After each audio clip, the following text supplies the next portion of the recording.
Radio Dead Air, some Lindsey Sterling, Peter Hollins to start us off. Radio Dead Air. Star Wars! I am Nash, it's Radio Dead Air, KRDA, Monday night. How's everybody doing? How the fuck is everybody doing out there tonight? If there is something you would like to hear on the show tonight, send it to requests@radiodeadair.com. We will attempt to get it on for you. Also, Star Wars! I should probably not do that motion with my hand. That did not look right. That did not look right at all. But Star Wars! That didn't look good either. Everything is just wrong tonight. Everything is fucking wrong.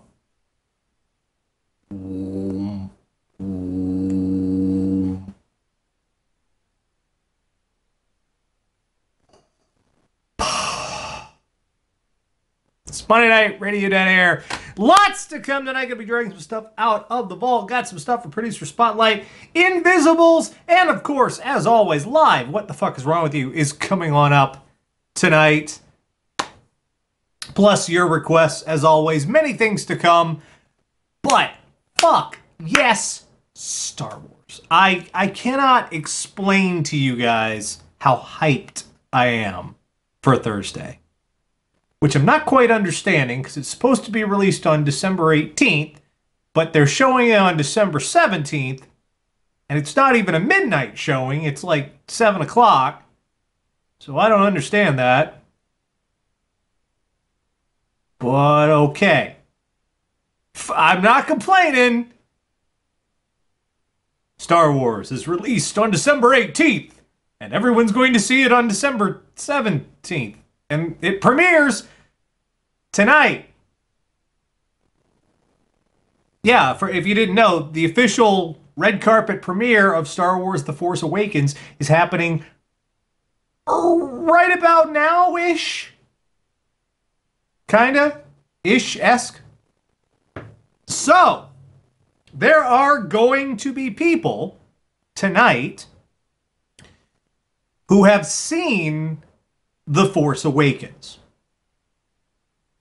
I'm warning you of this because the internet is going to be filled immediately with spoilers. In case you didn't know this, in case you were not aware that the premiere was happening tonight, there are gonna be heavy-ass spoilers for The Force Awakens on the internet tonight. Now, I personally don't give a shit about spoilers. I never have. But I know a lot of you do. In which case, you're gonna have to prepare yourself. I don't know why they're doing this quite like this, considering, you know, the internet. I don't know why they're having the premiere on a Monday and the actual release days later. I don't know why they're doing that. Because internet. Why the fuck would internet? Why the fuck?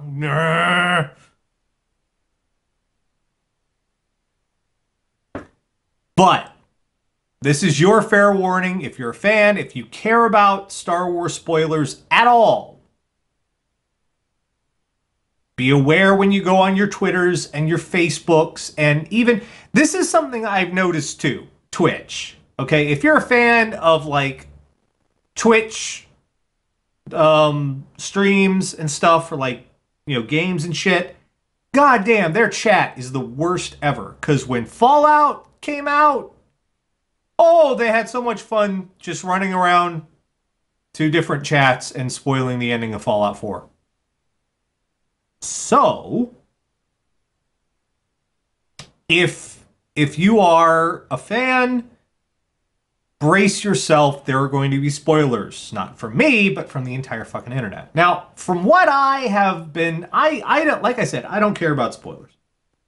And I've been digging around the internet because I like to know stuff. It's cool. Knowing how a movie ends has never ruined a movie for me. I'm weird, I guess. I'm one of those people who kind of I'm more concerned with the how the story is told in addition to the story itself. You can tell me the best fucking story in the world, but if you can't tell a story, I ain't gonna give a shit. So I don't care about spoilers so much. So I did some digging, and there's a lot of sites that seem to have, and if you guys actually want to know this stuff too, Google Star Wars spoiler board. And there is a big PDF document of everything a bunches of people have compiled and leaks and all this stuff that seems to be the outline of The Force Awakens. And I read it. And kids, I think we're going to get a good Star Wars movie. Is what I'm trying to... That's what it boils down to. If the spoilers I've read are correct, we're going to get a good movie.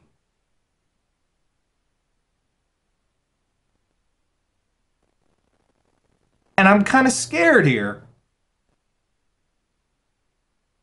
I'm a little because I don't want to like be, you know, all anticipating a good movie and the Phantom Menace happens again. Y'all don't know, man. Y'all weren't there. I was there. Front row center. Opening night.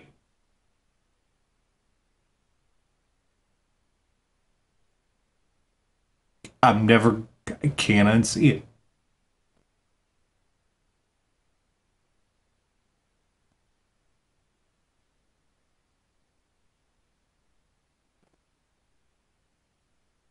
So I hope the spoilers I've read are right. I hope everything's... And there is a moment in this movie that I'm gonna... even if I know it's coming, I'm gonna be just... My childhood will be bleeding. Just right there on the theater. My childhood will be bleeding. I will be crying. I already know I will be crying. Again, I'm not going to spoil anything or potentially spoil anything for anybody, but I'm just letting you know there's going to be a part of this movie that's going to break my heart. I already know. And, you know, that's kind of good that a movie, that especially a Star Wars movie, can have that impact on me. I'm looking forward to this. I really am. I hope you are too. We're going to be having a bunch of Star Wars stuff tonight because Star Wars! I am excited. And, but let's talk about something surrounding Star Wars that happened this week. If you know anything about retail, especially about action figures and toys and releases, when they're tie-ins to other products, especially movie releases, they have a very, very, very strict contract with the toy manufacturers about when they are allowed to release that toy. And they're supposed to keep... What happens is they get the shipment of the toy before the movie is released or the TV show is released or whatnot, and they keep it in the back room. And it's supposed to be stay there until the movie is released. It's supposed to be ready out there on the shelf day one. Well, a Walmart in the middle of BFE did what's called breaking street date, which is they put a toy on the shelf before it was supposed to be put out there. Toy for Star Wars. And This toy actually released a spoiler, kind of a big spoiler for The Force Awakens. Kind of a big deal. Now, personally, I think this whole thing could have been alleviated. The whole idea of a toy being a spoiler by a bit tighter of a shipping date, just other arrangements made. Because I know personally, there's a lot of people who try to avoid spoilers, and they don't want to be going to the fucking Walmart. You know, they want to get their allergy meds and, you know, maybe a popcorn popper or something. What do people buy in Walmart? I don't even know anymore. But they don't want to be collecting their various goods and services, you know, their vacuum cleaners and their riding mowers. You can get a riding mower at Walmart, right? That sounds right to me. That is a correct thing that's happening. And they don't want to be picking up these things and looking aisle over. And after all that time of trying to avoid spoilers online, telling their friends, I don't want no shit. Don't tell me shit. I just want to watch it for the first time. And they look over and boom, there's a fucking spoiler in the toy aisle. But that's beside the point. Because what happened here was people were in Walmart, happened to be Star Wars fans. They went, whoa, look at this. Have you seen this yet? Let's buy this. And they bought the action figure, legally purchased. Now, this is an important distinction here. The only contract going on here was between Walmart and Hasbro and Disney regarding Street Date. That was the contract. Walmart was not supposed to sell the toy ahead of time. They had broken a contract, which is not, I'll point out, a criminal act. It's a civil act. Most of the time when you break a contract, the cops are not involved, is what I'm saying. But Walmart sold the toy. The people who purchased the toy did nothing wrong. That was a legal purchase. Perfectly free and clear. Good faith, legal purchase on the part of the collectors. They went home and they're like, oh, we got to show this shit off because, hey, it's 2015. We're on the internet. We'll take pictures of any damn thing and put it online. I'll take pictures of my fucking cereal and put it online. You can see my fucking Cocoa Puffs. Yeah, not an innuendo. And they took a picture of this and they put it on Facebook. And that's when the shit hit the fan. Disney proceeded to find out this picture was out there and they went, well, no, that shouldn't be online. We didn't authorize that yet. What can we do about this? Legal department, what can we do about this? Well, it's a toy. It wasn't stolen. It's a legal purchase. I guess what we can do is we can type up a cease and desist and send it on out to them, and maybe they'll take down the picture and maybe not, and we'll have to hold legal proceeding about it. If they don't, it'll take a couple weeks. No, too long. What else can we do about this? I don't know. We could send a DMCA notice. Perfect. Do that. Except, stop. DMCA, let's get into this for those of you who don't know. DMCA stands for Digital Millennium Copyright Act. What's the operative word in that copyright? The Digital Millennium Copyright Act, or DMCA takedown as it's called, what it's meant to do is to stop a violation of copyright. Copyright covers songs, books, movies, pictures, covers pictures too, paintings, artwork, covers all of those things. But in the United States of America, and I know it's different elsewhere, Germany Copyright covers everything. You can fucking copyright your dog in Germany. I don't know why, but you can. In the United States of America, copyright is limited to mostly media and artwork and that sort of thing. It does not cover purchased physical goods. Not normally. Sometimes, not normally. And it does not cover toys. We have a separate category for toys. It's called trademark. And in some cases, depending on how the toy's put together, patent law is involved as well. But what's not involved is copyright.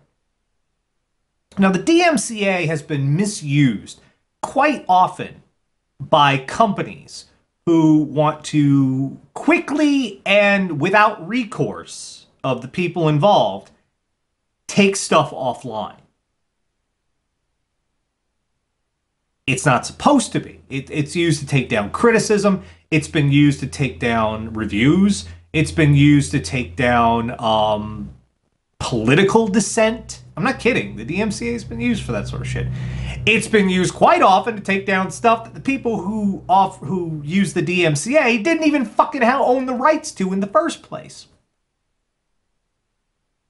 And in this case, the DMCA was being used to take down a spoiler.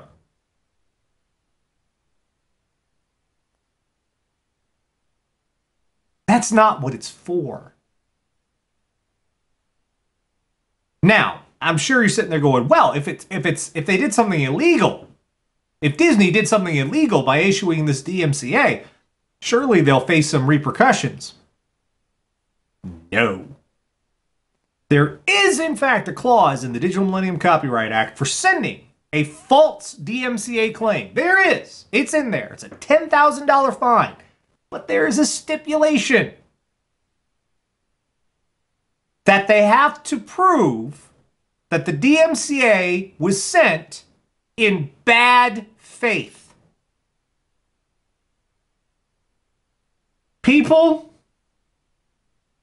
you would have an easier time finding Donald Trump's soul than you would making a bad faith claim, proving a bad faith claim in court. Bad faith claims are nearly impossible to prove. Not without a smoking gun trail of evidence. To this day, not one person, not one company, not one claimant has ever been hit with that $10,000 fine in the DMCA. DMCA has been around since the 90s. In over 20 years, close to it. Not one company has ever faced a penalty for misusing the DMCA. And to make it worse, the people who took the photo, which if you take a photo of something, most of the time, not always, but a good most of the time, you have created a copyright of your own, which is that picture is copyrighted you automatically. How does it happen? You took the picture. Boom, copyrighted. It's amazing. That was their copyrighted material by taking that picture. When it got taken down, they wrote to Disney and they said, no, that's our picture. We believe this DMCA was falsely done. And someone at Disney went, oh shit, they're right. And they released the claim and the picture came back up. And everyone's all like, oh, well, okay, that's a perfectly reasonable response to this. You shouldn't have fucking done it. It's going to happen again. The DMCA is an awful law. But thanks, Disney, for doing the right thing. What do you mean they took it down again? After the picture was put back up, Disney issued another DMCA. The entire post came down and their Facebook account was suspended for 3 days. Because it's counted as a second DMCA strike against them, even though the first one was already invalid.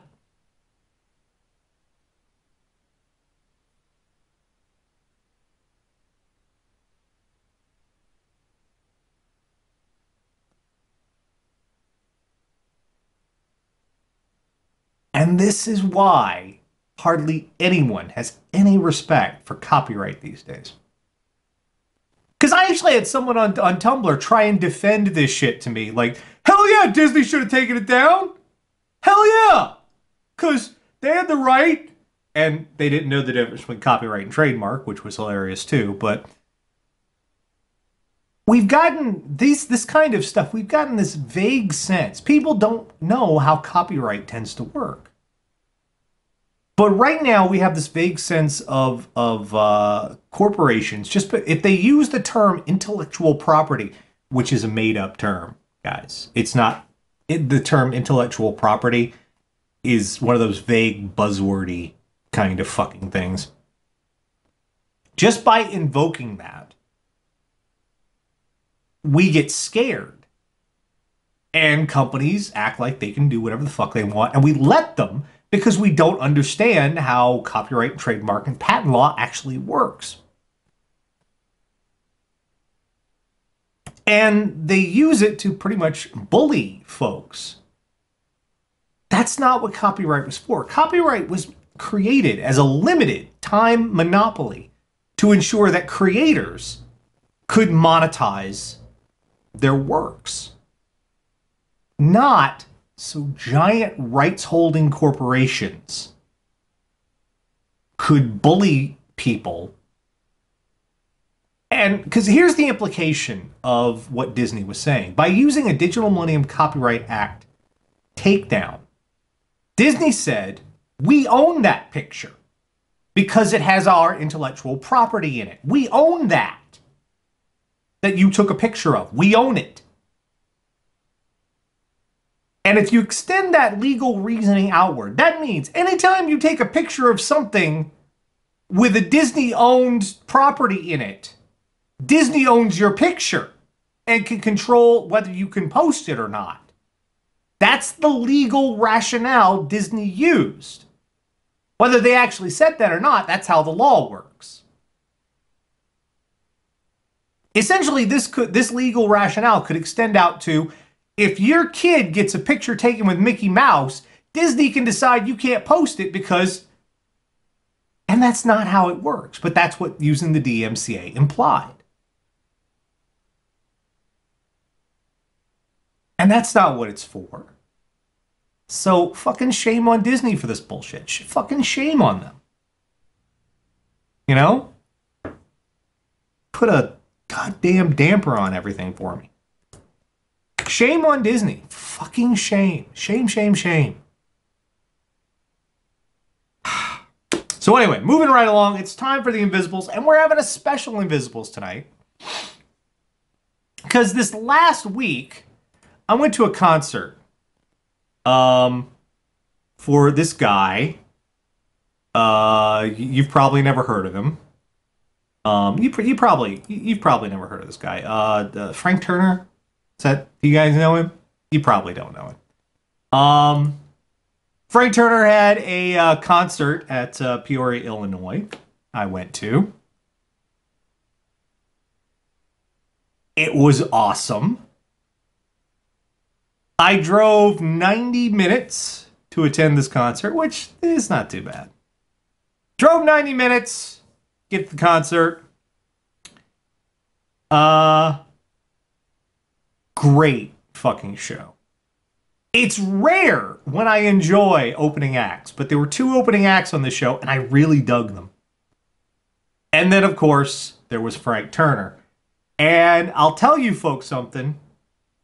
My age is creeping up on me, because by the end of that concert, my head hurt and my knee was completely shot, because there were no chairs at this concert. I was standing up the entire time, and my knee was like, hey, can we go now? Fuck you. We're not through the encore yet. Shut the fuck up. I don't want to go home. Fuck you, you stupid joint. Fucking cartilage, stupid. Fuck you, we're staying. I want to go home. No. So my knee was shot.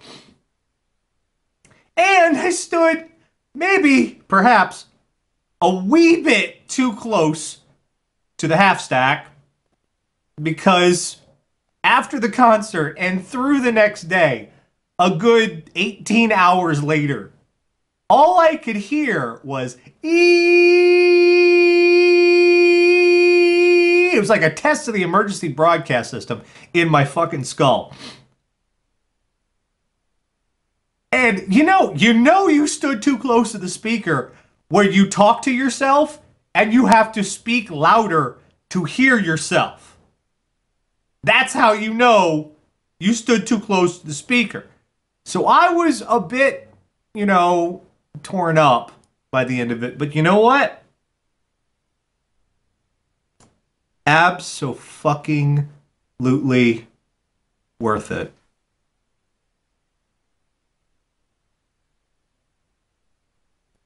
Abso-fucking-lutely worth it.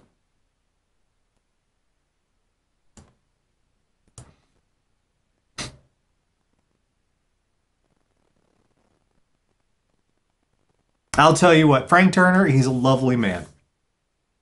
Came out after the concert, signed a bunch of shit.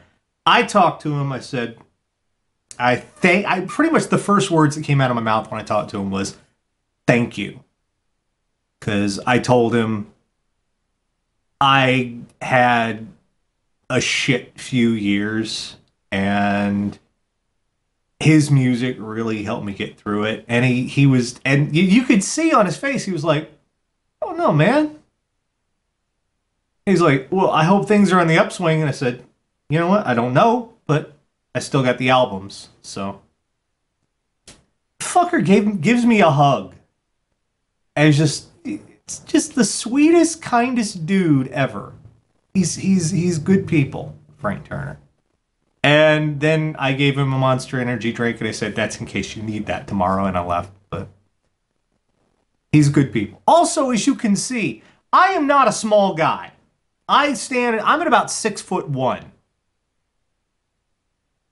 I was standing up. Look at this tall drink of water. Holy shit. Okay? Look at that. That's impressive. That is fucking impressive. My God, look at that. He is a big guy. He's a big fucking... So, we're going to be doing a Frank Turner Invisibles tonight. Those of you just joining us for the first time, Radio Dead Air used to be audio only, made the jump to video. There's a lot of really good songs, don't have videos, so we like to set some time out to share some of those with you. And this is from Frank Turner's new album, Positive Songs for Negative People.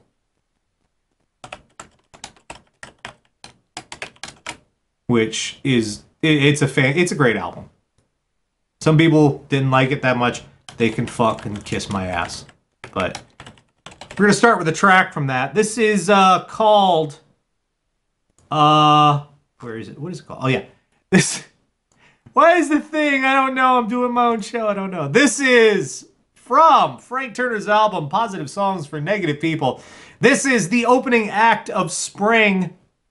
Doing the Invisibles tonight on Radio Dead Air. Frank Turner! That was the opening act of Spring. Speaking of opening acts, like I said, it is rare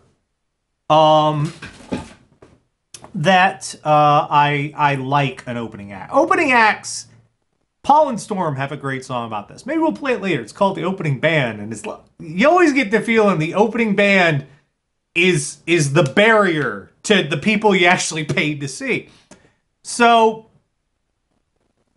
it was surprising to me that I didn't just like one, but both of the opening acts at Frank Turner's show.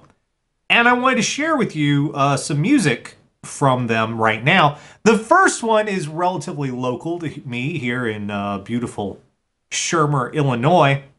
They're from Springfield, Illinois. They're called Looming. And this is from their album Nailbiter. It's their first album they just released.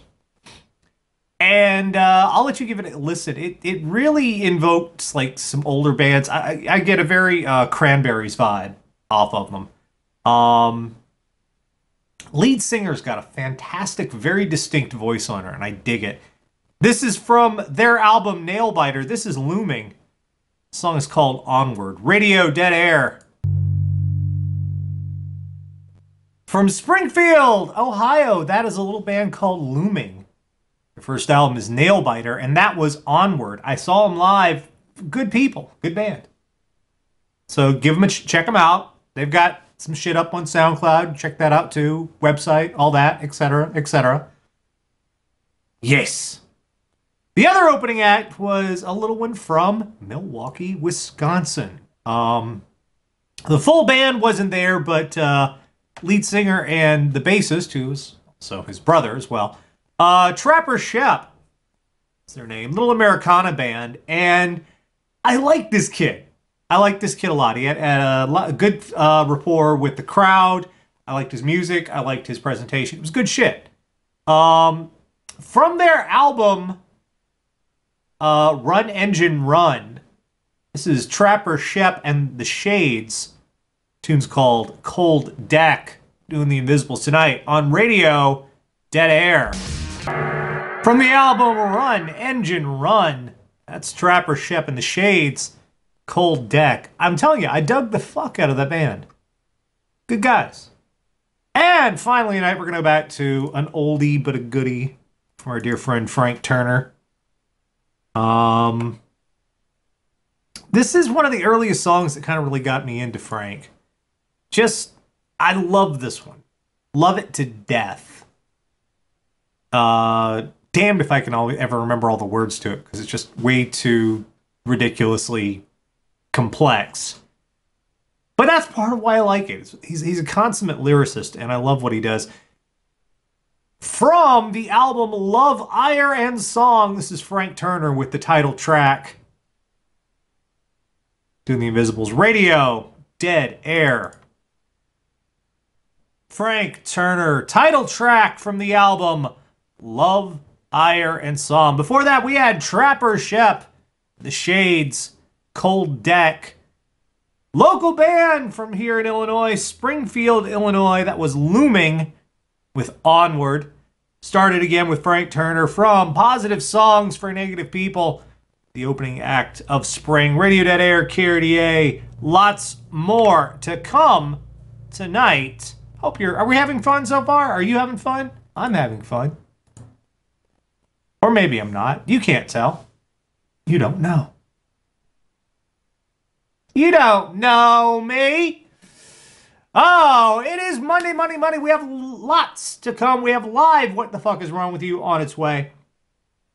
And, of course, your request. If there is something you would like to hear on Radio Dead Air tonight, send it to requests@radiodeadair.com. I will endeavor to put it on for you tonight. We are a few days from Star Wars, but another star thingy happened today. The trailer for the third movie in the Star Trek reboot series came out. Star Trek Beyond.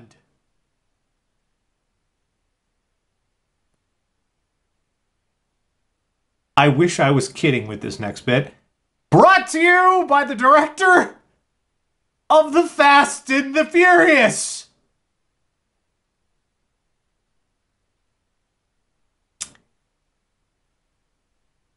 And that trailer definitely looked like it came from the director of The Fast and the Furious.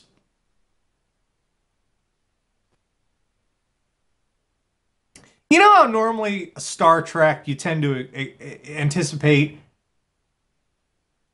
a theme, an overture of the likes of John Williams and such. You know, you have one of those da da da da da da da da da da da da da da. You know, that sort of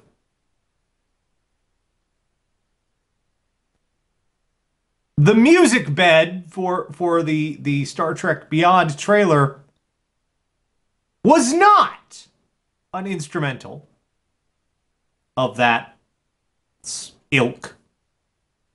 It was the Beastie Boys. Sabotage.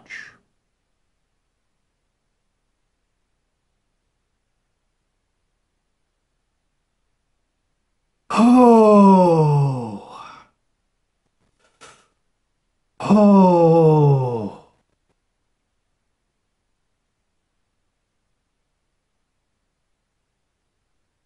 And spoiler alert on this one, the trailer gives it away just immediately. The Enterprise gets blown the fuck up, and we spend the entire movie, or most of it looks like, on this alien planet, which, no, it's not the Klingons, it's somebody I've never fucking seen before. And there's fist fighting, and apparently there's a chalk white alien girl that presumably Kirk is gonna nail. And I'm not kidding. And I'm looking at this thing, and the first thing that came to mind was, dude, producer, director, I don't know here, but did like a Star Trek fan run over your dog? Did a Star Trek fan like steal your girlfriend, boyfriend, something like that? Did you used to get beat up in school by Trekkies or something? Because that's the only explanation I could possibly have for the trailer for Star Trek Beyond. It is as hopeful as I am for The Force Awakens. All of that goodwill and that it's finally getting better kind of thing just got sucked out by Star Trek Beyond. Just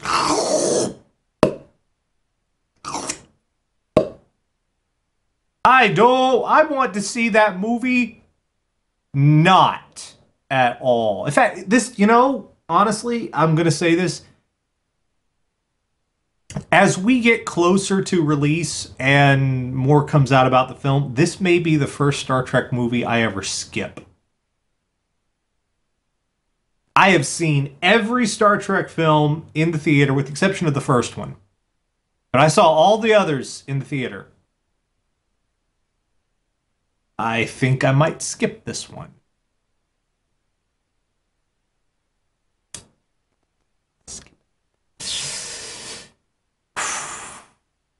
Anyway, lots more to come tonight. And hey, we're doing Star Wars, not Star Trek, no. We're doing Star Wars tonight in anticipation of The Force Awakens, otherwise known as Star Trek Episode 7, Please Don't Suck.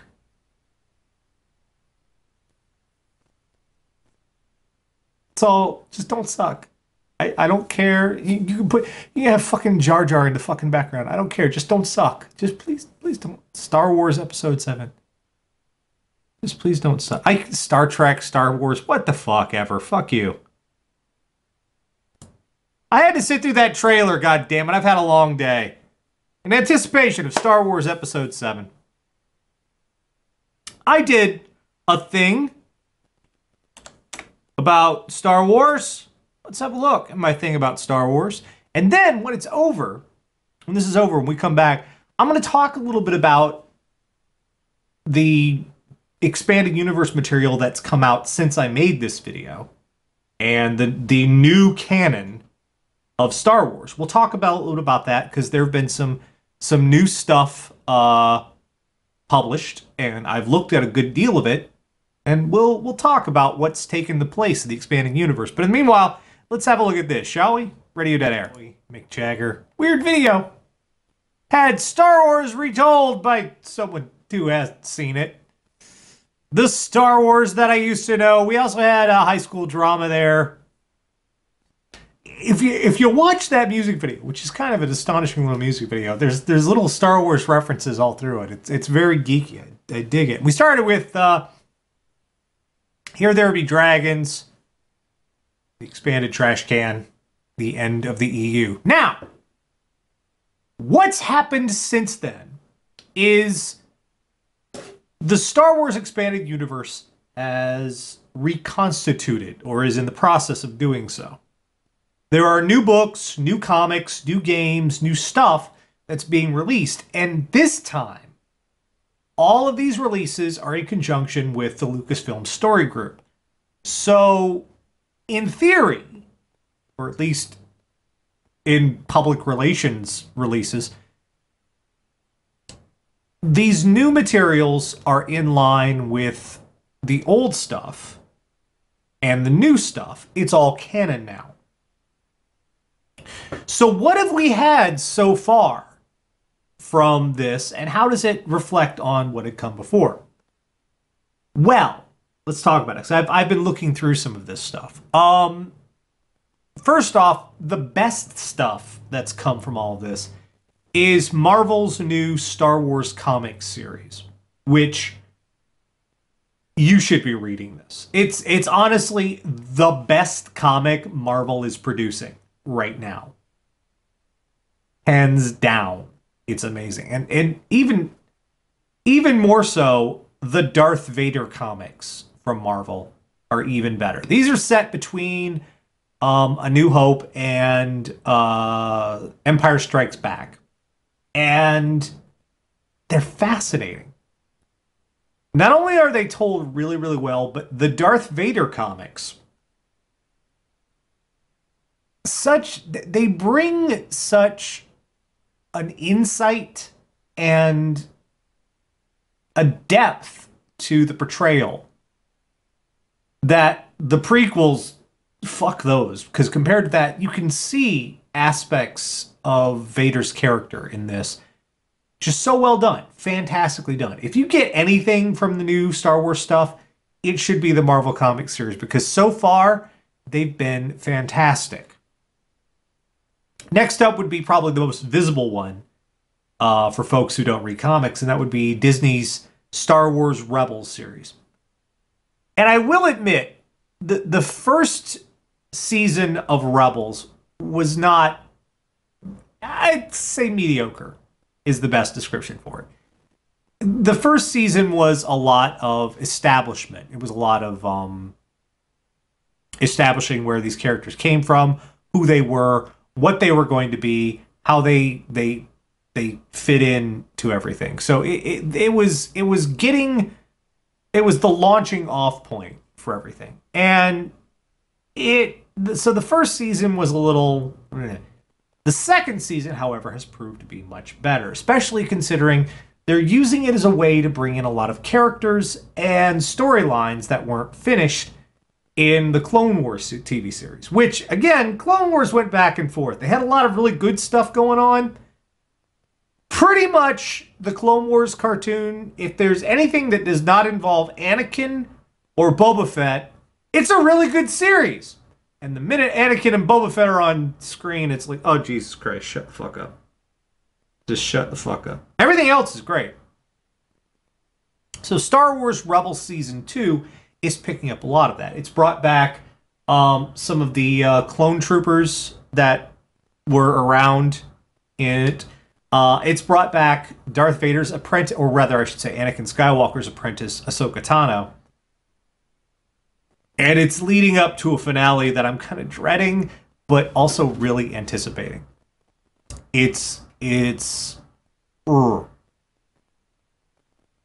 is going to be something. But so far, it's been good. And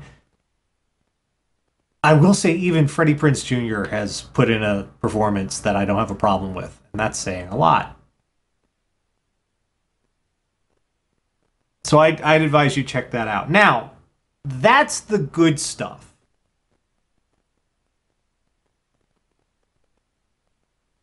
The other stuff has not been...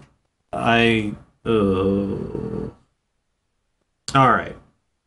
The big push this year was something called Journey to the Force Awakens, which was supposed to be a set of novels and comics and stuff that would bridge the gap between Return of the Jedi and The Force Awakens. There was a 4-issue limited series from Marvel that was supposed to bridge the gap from Return of the Jedi to The Force Awakens. It does not. It is the biggest waste of your fucking time and money. I was so pissed off by this. It goes absolutely nowhere. It introduces characters we're never gonna see again. The big payoff is Luke gets some Force trees. Apparently the Emperor took like saplings from trees at the Jedi Temple and he locked them away, and Luke has to go rescue some trees. Some Jedi trees. Only they're not Jedi trees, they're just trees that are strong in the Force. I don't fucking know. It's dumb. It is rock stupid. I was so frustrated with this series because with each issue, I kept expecting to get some insight on the era, the 30 years between Return of the Jedi and The Force Awakens. Nothing. Fucking nothing. Such a waste of time and a waste of your money. Don't bother with Journey to the Force Awakens. It's called Shattered Empire. It's a lie. It has nothing to do with that. It's fucking fuck it. Just don't spend your money on it. Other stuff that's been released, let's see. There's one that I didn't read yet. It's a young adult novel called Lost Stars. Now, I've read the synopsis for this, and apparently it's gotten some fairly good reviews. All right, how do I describe Lost Stars? Have you ever heard of Rosencrantz and Guildenstern Are Dead? What this is it's a play and a movie that retells Hamlet from the point of view of two minor characters from Hamlet. And it's actually really kind of funny. It's a little comedy kind of thing. Lost Stars kind of does that. It retells, not really, but it's the events of the Galactic Civil War from the perspective of two characters who aren't really involved in it, but it's how their lives are affected. And it does go all the way up to the Battle of Jakku, which, so you get to know what happened in that one. And it also does sort of a Romeo and Juliet vibe. It's two people on either side of the war. They grew up together, they fell in love, and then one of them went off to the Empire, and one of them went off to the Rebellion. And it is a young adult novel, but a lot of people are saying that it was good enough to classify as just, you know, a Star Wars novel. And I'm kind of curious about it. I'll give it a check out. So I haven't personally checked it out yet. I'll leave it there for you to consider and whatnot. There have been some other side stuff. There's a novel called Heir to the Jedi, which I'm going through right now. I'm listening to the audiobook of it, read by Mark Thompson. It's a first-person story from the perspective of Luke Skywalker. It's told, let's see, where is it? It's just before the new Marvel comics start and just after A New Hope, Episode 4.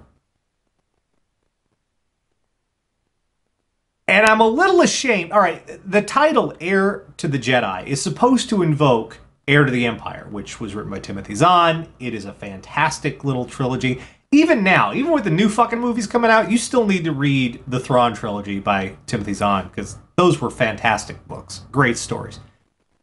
Heir to the Jedi is supposed to be evocative of that because, hey, it's the first, you know, book of the new expanded universe, the new canon version. They really should. There's an old line. You should never reference a good movie in your shitty movie. I'm not going to say Heir to the Jedi is shitty, but but it's not good. It's one novel. I'm about halfway through it. And so far, it's had like 3 different storylines that don't seem to have shit to do with one another. It's not really, you know, it's blah. It's really kind of blah.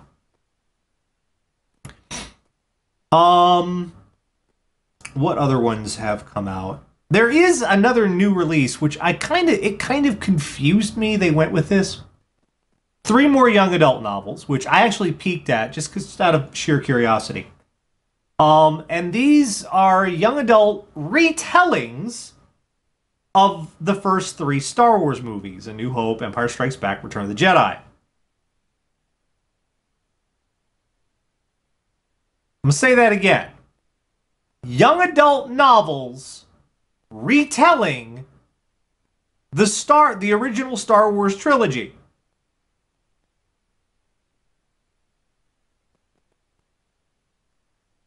Why? Why? It was... Why? Why?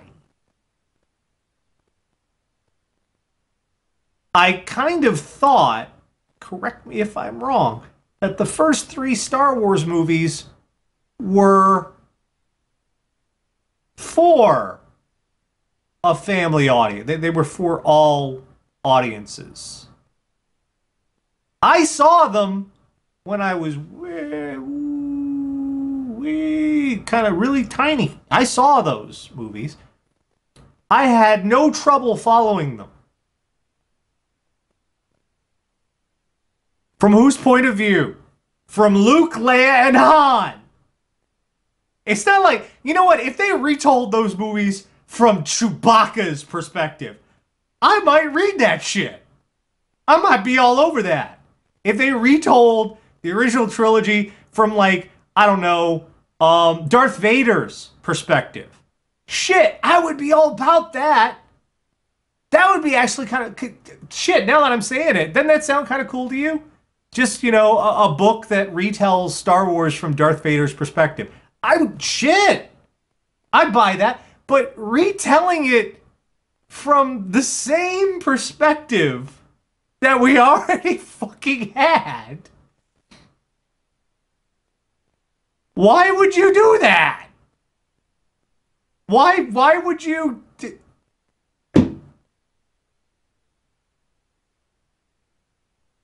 I mean, come on. And these were released this year. You know what I would have rather had you release? A Blu-ray with the special editions and the original theatrical releases on them. Maybe you could have done that. Huh? Instead of release books that cover the same fucking ground we've already... Why would you... Fuck.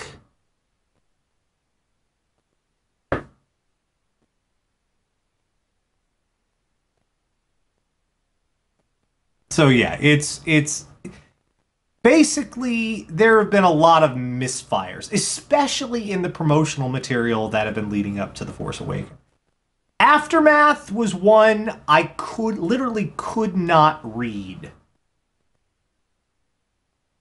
Because it was told in present tense. Now, Aftermath is supposedly happens directly after Return of the Jedi. It's the state of the galaxy.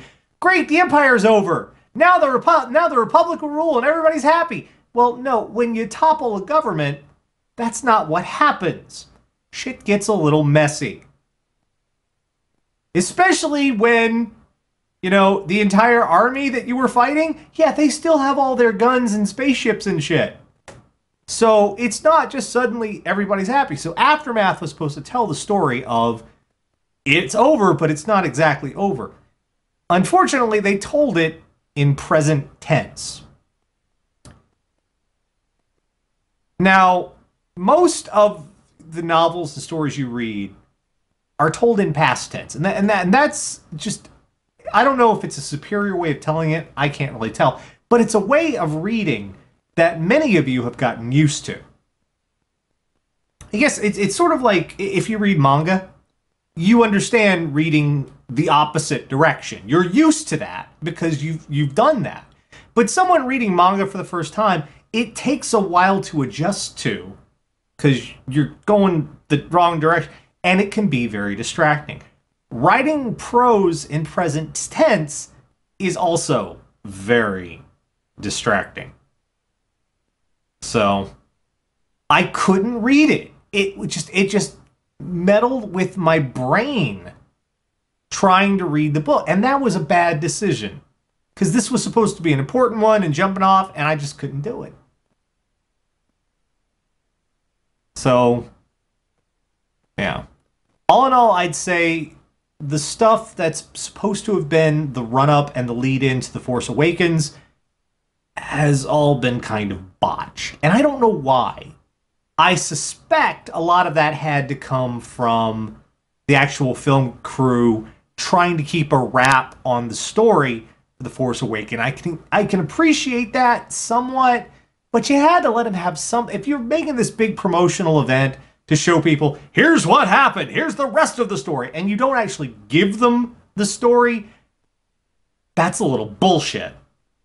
And I felt, when I read a lot of the run-up material for The Force Awakens, I felt really kind of ripped off. You know, you promised me, oh, here's all the stuff you want to know, all that kind of shit.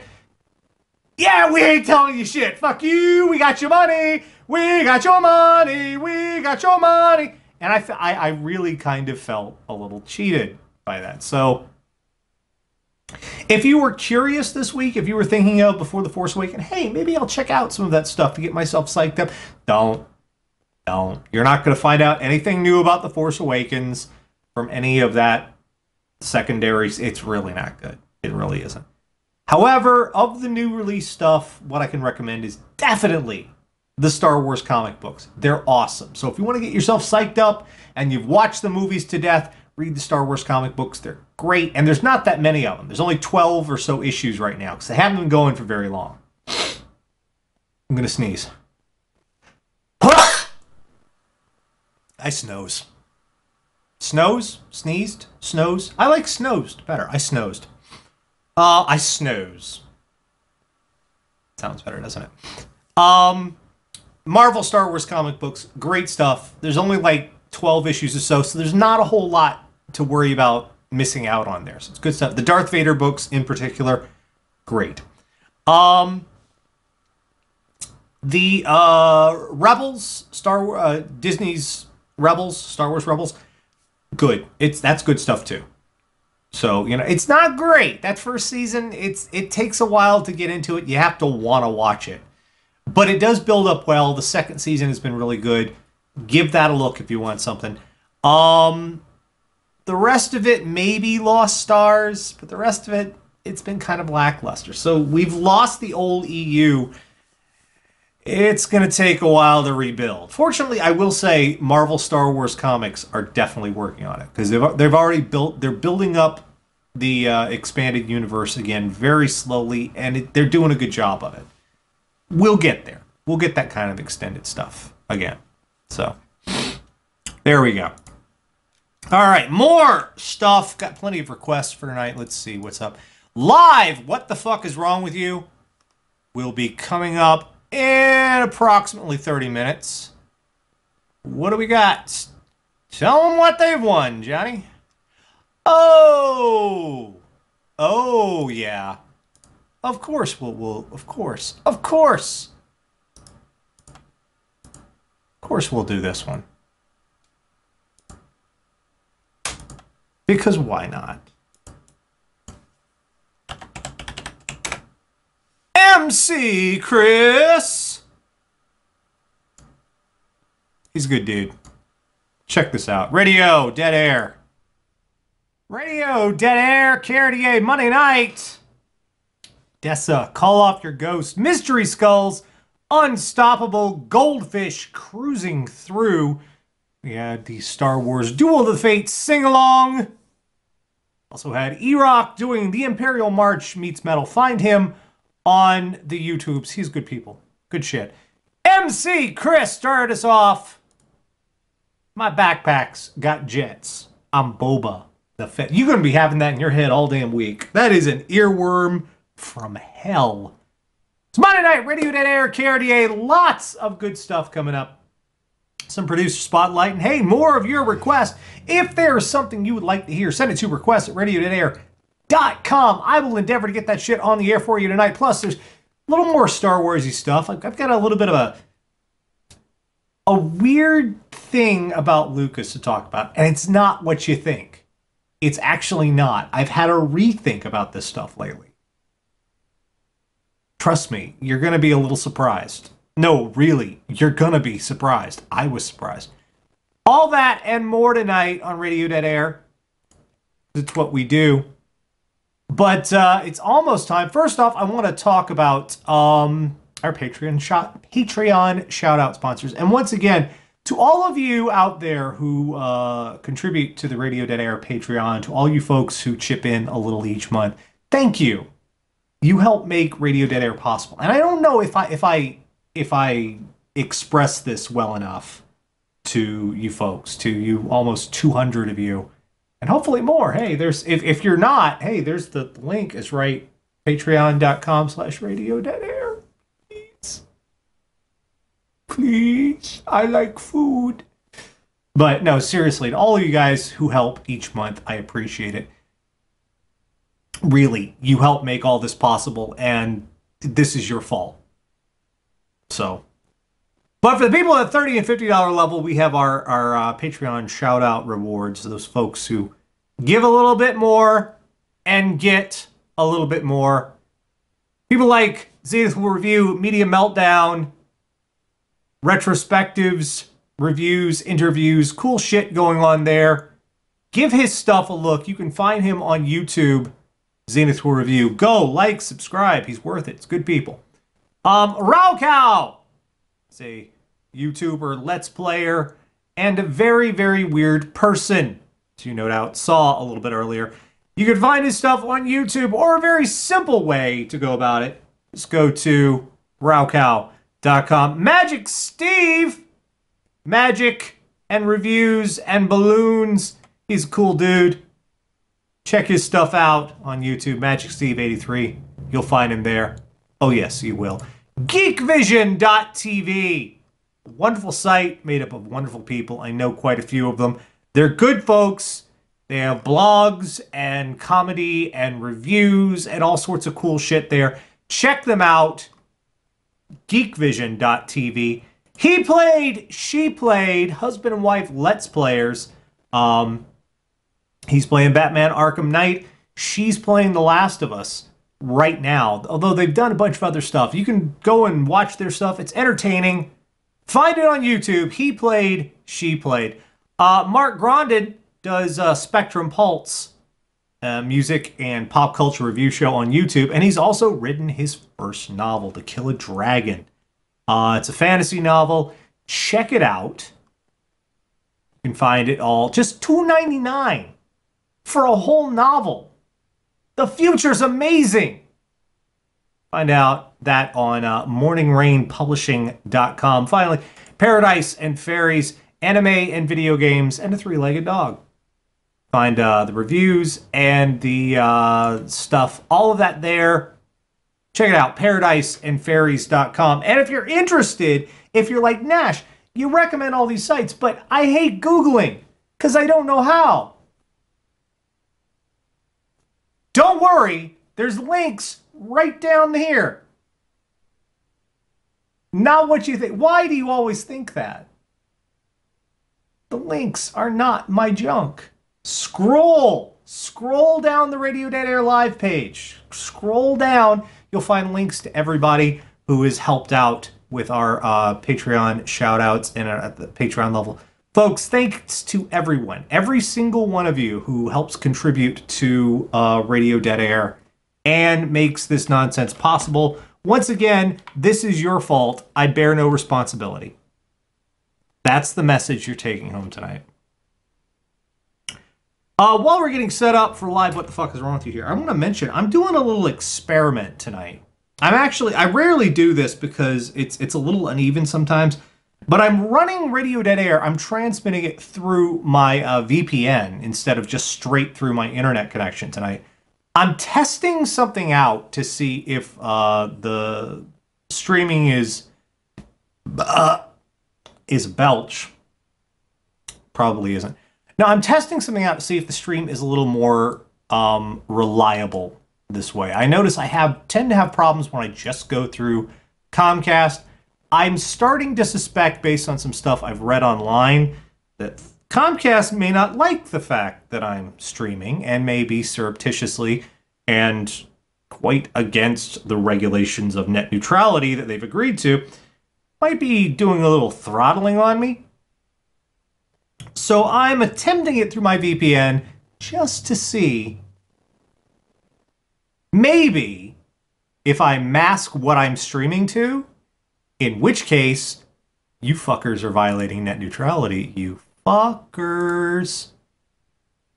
So we'll see. Fuck Comcast.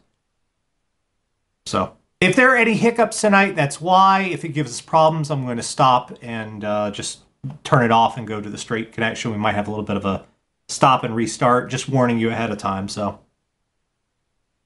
we shall see. We shall see. But right now, it is that time again. So let's do the connecting.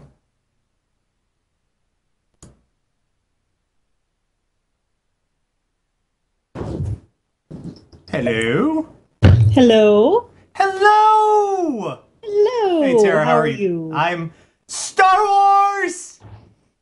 Yeah, that's a thing. Star Wars. Oh, we have a sick kitty with us tonight. Good night, everybody. Happy Star Wars thing. Yay! Radio Dead Air, Carrier, Monday night. Lots more to come. Do stay with us. Right now, we've got more of your requests. If there's something you'd like to hear, send it to requests@radiodeadair.com. We will attempt to get it on. But right this second, right now, right here, right now, we've got some stuff from our friend Jill, because Jill is a Star Wars fan, and she's cool, and she's awesome, and I'm vamping because I'm not ready. I should have been, and I'm not. But, hey, look over there. Is that gonna work? That's not gonna work. Okay. I'm not good at this. I'm horrible. Nice Fat Boy Slim remix, yeah, actually. Strange Days. That's where that audio clip comes from, in case you didn't know. 90s movie, Ray Fiennes. It's called Strange Days. Give it a watch sometime. All right, here we go. Stuff you like. Radio Dead Air. Admit it, you kind of want to see that whole movie. Because I kind of want to see that whole movie. We had Washington Square, the correspondents, murdered by death. Lost River, Godzilla versus Disco Lando. To really appreciate that, understand that was made in the early mid 90s. Someone painstakingly created that with stop motion and antique video editors, and just to make that crazy nonsense. Someone really believed in that shit. Also had Return of the Jedi stuff you like. Sort of some Marissa Checker stuff out. Jill on YouTube. She's good people. So, had Star Wars on the brain for a while, and I've been thinking about it a lot more lately. Now that we're coming up on The Force Awakens. And I heard something in the news that really kind of gave me pause. And it was that George Lucas, for the past 10 years, ever since Actually, over 10 years. Ever since the internet started jumping up and down on his head, has stepped away from the internet. Didn't read any of the stuff about the movies, didn't deal with any of it.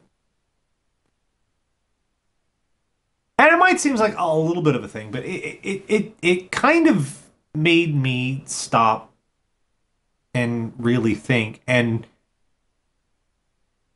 I'm not feeling George Lucas as the villain like I used to. Let me explain this a little bit. George Lucas is by no means an incompetent filmmaker. At least he wasn't when he started. If you go back and look at stuff like American Graffiti and THX 1138 and all that stuff, they're actually competently put together films. In fact, THX 1138 was very different for its day. It actually did some stuff that was innovative.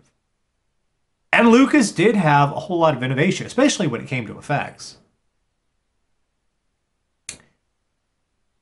But early on, and I kind of understand this as a director who really was trying to make his mark. The original trilogy was not solely his. I mean, that the original script for Star Wars, kind of a mess. And he had input from a lot of friends who actually went on to become pretty big names in Hollywood in assembling it. And Star Wars, his first big directorial effort, established the creation of the blockbuster. So this is not an incompetent guy, at least to start. But as I said, the original trilogy was not solely his. Especially when you move on to The Empire Strikes Back, Lawrence Kasdan taking over most of the scripting, even though it had Lucas's outline. He didn't script it, he didn't direct it. Return of the Jedi, didn't direct, all that. It was his vision, but it wasn't his film. And it was lauded, and it was loved, and it was, you know, a historical landmark, you know, pop culture high watermark, all that kind of stuff. It was left an impact that resounded, but I could kind of understand when you had all these people telling you're a genius, but feeling like you had no control over your projects. I would be a little frustrated. I would kind of be a little... I would be at odds with myself, because knowing that your creative vision was not what everyone... You know, your creative vision was not the only thing that went into it, and yet everyone thinks these are amazing. That would kind of chafe. So when the time came around for the prequels, I think a lot of that early stuff left an impact on Lucas to maybe where he overcompensated. That's why he took so much direct control over it. I think a lot of that was him trying to prove something to himself. And kind of failing to accept that most films are collaborative. Most films are the work of many people. Even films with strict creative control are still the works of many people. And only the true legends and bastards, and they are not mutually exclusive. Look up some of the shit Stanley Kubrick has pulled. The true legends and bastards can make a film that it's solely their touch and have it come out with a masterpiece as a result. It's rare talent to do that, and most of the people who have that talent are also somehow borderline sociopaths. Look that shit up. I mean, seriously, look up some of the shit Stanley Kubrick has pulled. He's not a good guy. So you get to the prequels, and Lucas decided to do everything.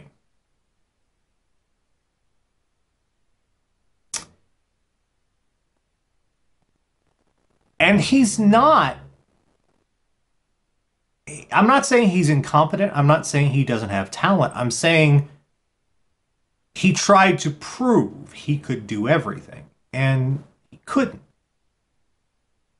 But here you are. You're the man who created Star Wars. You're the man who ushered in the creation of the blockbuster. You changed cinema.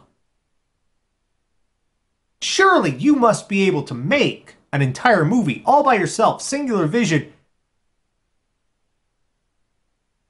And he couldn't. And not only did he not accomplish that, he had to deal with the entire fucking geek internet rising up and using his name as a synonym for the devil. There's an entire documentary called The People versus George Lucas.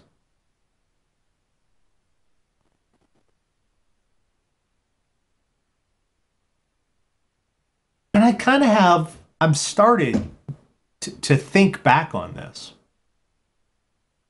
And I have a little bit of sympathy for the man as a result.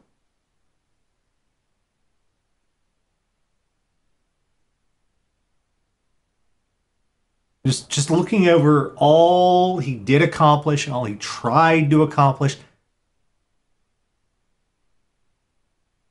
I kind of feel what he's going through. And I understand the special editions, I really do, because that was his way of trying desperately to go back and go, no, this is what I was really trying to do if I had my creative control over it. It didn't work out so great.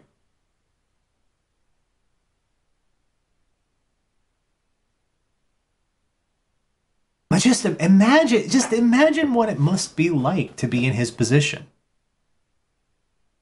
To go from one of the most beloved names to one of the most reviled. And oh God, you give the internet a chance to hate you. It will deliver. I think some of the hatred of the internet was created by hating the prequels. It grew, it festered, it spread its little roots out all through.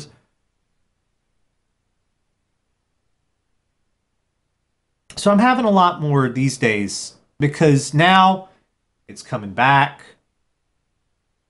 It's out of his hands. It's no longer in his control at all.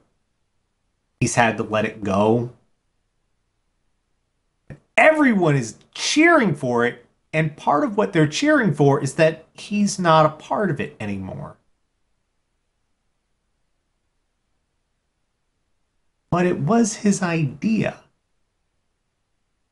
We wouldn't have a Star Wars without George Lucas. You know? Maybe it went through a whole lot of different hands. Maybe it was collaborative. But he was at the helm.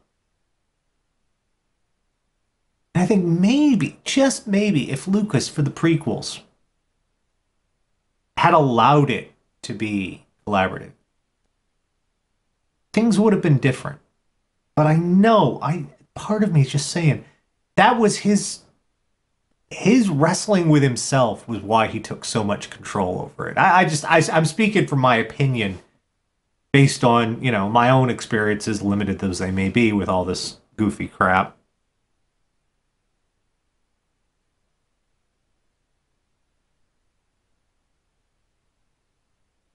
So you know what? When you go and see The Force Awakens this week, and you're going to see The Force Awakens this week, when you go and see it this week, just keep in mind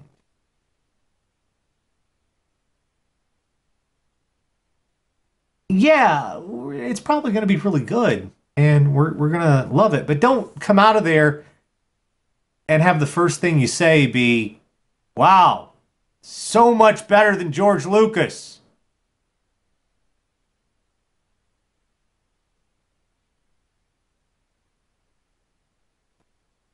That could have been different. That's all. You get surrounded by this idea that you have to live up to this genius thing. And that'll tear you up worse than anything else. It's just trying to live up to yourself. Anyway, speaking of the original script for Star Wars, let's go ahead and play this one from Lewis. I did a thing for this. Here we go. Radio Dead Air. Party with my friends. Before that, we had Cello Wars, the Piano Guys, Super Smash Wars. You guys seem to like the Nintendo stuff, you kids. Jamiroquai, Space Cowboy, Weird Al Saga Begins started some top of the fourth wall. And we're coming up on the end, but before we go, I have some good news. Good news, everyone. Early reports are coming in from the premiere of Force Awakens, just let out not that long ago. People seem to like it. Early reports are coming in that this is the film we've been waiting for.